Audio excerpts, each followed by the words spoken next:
KSEBയുടെ cable TV operators വിരുദ്ധ സമീപനത്തിനെതിരെ തൃശൂരിലും പ്രതിഷേധം ആളിക്കത്തി. COA Thrissur ജില്ലാ കമ്മിറ്റിയുടെ ആഭിമുഖ്യത്തിൽ കോട്ടപ്പുറം വൈദ്യുതി ഭവൻ ഓഫീസിന് മുന്നിൽ നടത്തിയ ധർണ KPCC വർക്കിംഗ് പ്രസിഡന്റും മുൻ MP-യുമായ TN പ്രതാപൻ ഉദ്ഘാടനം ചെയ്തു. KSEBയുടെ കേബിൾ വിരുദ്ധ നിലപാടിനെതിരെ സർക്കാർ ഗൗരവമായി നടപടിയെടുക്കണമെന്ന് TN പ്രതാപൻ ആവശ്യപ്പെട്ടു.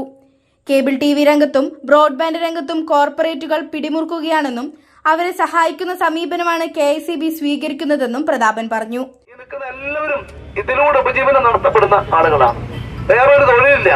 തൊഴിൽ കൊടുക്കാൻ നമുക്ക് സ്വാഭാവികമായും പരിമിതികളുണ്ട് എന്നുള്ളത് കൊണ്ട് തൊഴിലില്ലാത്തത് കൊണ്ട് ഉപജീവനം സ്വന്തം കുടുംബത്തെയും സംരക്ഷിക്കാൻ വേണ്ടിയിട്ടുള്ള ഒരു ഉപജീവന മാർഗമായിട്ടാണ് ഈ മേഖലയിൽ പ്രവർത്തിച്ചു വരുന്നത്. എന്നാൽ ഇവിടെ ഇപ്പൊ ഈ സമരം ഇന്ന് കേരള വ്യാപകമായി നടക്കുകയാണ്. കേരളത്തിലെ എല്ലാ ജില്ലകളിലും ഈ സമരം നടക്കുന്നുണ്ട്. ഈ സമരത്തിന് ആധാരമായ കാര്യങ്ങളെ സംബന്ധിച്ച് നേരത്തെ അധ്യക്ഷനും സ്വാഗതത്തിലും മറ്റ് പ്രാസംഗികന്മാരുടെ പ്രസംഗത്തിലും ഇവിടെ പറഞ്ഞിട്ടുണ്ട്. 2021 ഫെബ്രുവരി മാസം 26 ബഹുമാനായ കേരളത്തിലെ മുഖ്യമന്ത്രിയും വൈദ്യുതി മന്ത്രിയും ഉൾപ്പെടെയുള്ള ആളുകളുമായി നിരന്തരമായി COA നടത്തിയ ഇടപെടലുകളുടെ പശ്ചാത്തലത്തിൽ ഈ COAയുടെ സംസ്ഥാന നേതാക്കന്മാരുമായി ഗവൺമെന്റ് ഒരു ചർച്ച നടത്തിയത്.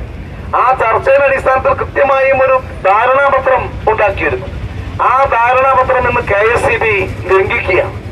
നേരത്തെ ഇവിടെ സൂചിപ്പിച്ച KSEBയിലെ ആളുകൾ KSEBക്ക് ഏതെങ്കിലും വരുമാനം ഉണ്ടാക്കാൻ വേണ്ടി ചെയ്യേണ്ടത് ഗവൺമെന്റ് എടുത്ത തീരുമാനത്തെ ലംഘിക്കലല്ല. അതുകൊണ്ട് ഗവൺമെന്റ് എടുത്ത തീരുമാനത്തെ ലംഘിക്കുന്ന KSEB ഉദ്യോഗസ്ഥന്മാരെ നിലക്ക് നിർത്തണമെന്ന് ഈ സമരം അതിശക്തമായി ഗവൺമെന്റിനോട് ആവശ്യപ്പെടുകയാണ്.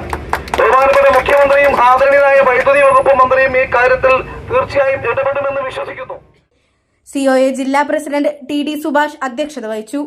CPI സംസ്ഥാന കമ്മിറ്റി അംഗം KP സന്ദീപ്, BJP ജില്ലാ vice president Sujay Senan, COA സംസ്ഥാന general secretary PB Suresh, COA ജില്ലാ സെക്രട്ടറി P ആന്റണി, സംസ്ഥാന കമ്മിറ്റി അംഗം CA ബൈജു, ജില്ലാ ട്രഷറർ CG ജോസ് തുടങ്ങിയവർ സംസാരിച്ചു.